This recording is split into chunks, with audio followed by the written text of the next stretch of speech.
Hey YouTube, welcome back to another episode of Just the Tip. This week we're going to talk about a bolt that's way too tight.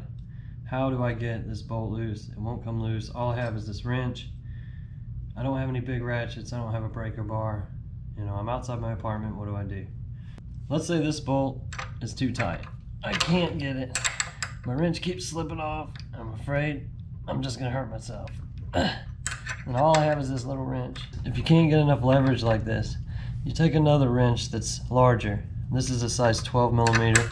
I'm going to take a 17 millimeter. If you go too small, it doesn't really work, and then if you go too big, it just kind of gets in the way and sometimes it misses.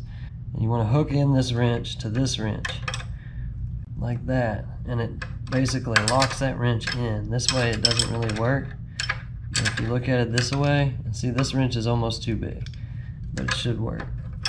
So now that I have that locked in there, I can pull back here and I have a lot more leverage and I can easily loosen that bolt. And there you go.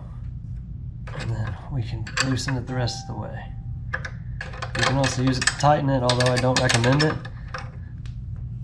because you can break a bolt real easy like that. You can over torque it very easily. Well, that's it guys. This is 12 o'clock. Remember, I can't guarantee your work. This is just the tip.